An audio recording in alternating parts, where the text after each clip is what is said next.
Kyiv को protect करने के लिए क्या कोशिशें की गई, ट्रेंचेस बनाए गए, ये सारी चीजें हैं। हम आपको दरअसल जमीन की वो हकीकत भी दिखाते हैं और वो तैयारियां भी दिखाते हैं आपको जो यूक्रेन की तरफ से की जा रही हैं। कितनी जरूरी हो जाएंगी वो समझ में नहीं आता, क्योंकि रूस अपने जिस लक्ष्य को लेकर निकला है वो उसका लक्ष्य लगातार आगे बढ़ रहा है और सध रहा है। पर वो तैयारियां कैसे की जा रही थी उसकी ये रिपोर्ट जरा देख लीजिए।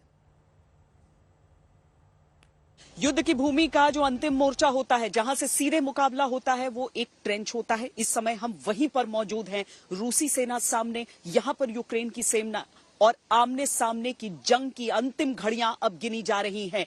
ये एक ट्रेंच है जहां पर हम बातचीत करते हैं, जानते हैं कि किस तरह से तैयार है। How prepared are you sir for this battle that has been ongoing at other areas, but now Kyiv is immediately threatened with the Russians in Brovary? Yes, Kyiv not so far, not so, and the Russian more close every time. But we're ready. We wait him, no problem. But we saw shelling in civilian areas. The normal people, the public, are being targeted.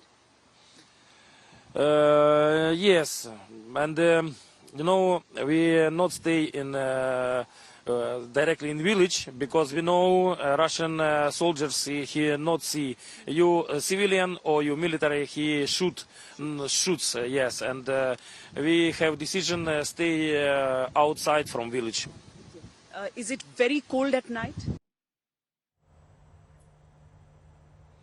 Ukraine में जंग छिड़ी है, Moscow में जंग का remote control है। इन दो देशों की लड़ाई में एक तीसरा देश है जो चिंता और आशंका के साथ यूक्रेन की बर्बादी देख रहा है। वो देश है पोलैंड। पोलैंड को डर है कहीं वो भी पुतिन की विस्तारवादी नीतियों के निशाने पर ना आ जाए। यूक्रेन से सटे पोलैंड बॉर्डर पर अमेरिका ने अपने सैनिकों की तैनाती कर रखी है। देखिए पोलैंड से आज तक संवाददाता गौरव सावंत की ये एक्सक्लूसिव रिपोर्ट। पोलैंड की राजधानी वॉर्सो से लगभग 300 किलोमीटर दूर और यूक्रेन की सीमा से महज 50 किलोमीटर दूर अगर आप इस इलाके को देख रहे हैं, ये मोक्रे जामोश का इलाका है। अमेरिकी सेना के सिपाही, उनकी बख्तरबंद गाड़ियां और बड़ी संख्या में बख्तरबंद गाड़ियां, उनके रेडार और कुछ और डिफेंस का सामान अभी यहां लाया गया है। अगर आप ठीक मेरे पीछे यहां पर देखें तो इस पूरे इलाके को घेर लिया गया है। वो जो हरे हरे टेंट नजर आ रहे हैं वहां पर अमेरिका के सिपाही अभी यहां तैनात किए गए हैं। क्या वो एक नॉर्थ अटलांटिक ट्रीटी ऑर्गेनाइजेशन के देशों के युद्धाभ्यास के लिए आए हैं? ये सिपाही 15 फरवरी के बाद से आना शुरू हुए थे, लेकिन मार्च के पहले हफ्ते में बड़ी संख्या में इनकी तैनाती यहां यूक्रेन की सीमा से महज 50 किलोमीटर दूर कर दी गई है।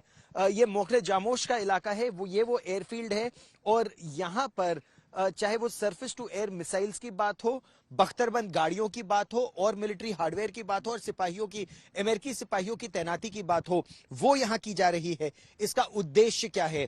क्या ये एक अमेरिकन नेटो एक्सरसाइज के लिए यहां पर ये सिपाही आए हैं या फिर जो तनाव रूस के साथ लगातार बढ़ता जा रहा है उस दृष्टि से यहां की सुरक्षा को और सुदृढ़ किया जा रहा है? अभी अमेरिका के राष्ट्रपति जो बाइडेन भी पोलैंड आएंगे, वॉर्सो में उनकी मुलाकात होगी पोलैंड के राष्ट्रपति के साथ।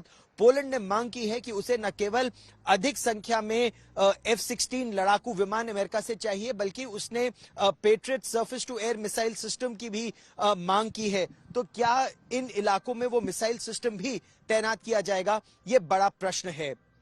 कैमरामैन ललित जोशी के साथ गौरव सावंत, मोक्रे जामोश, पोलैंड आज तक।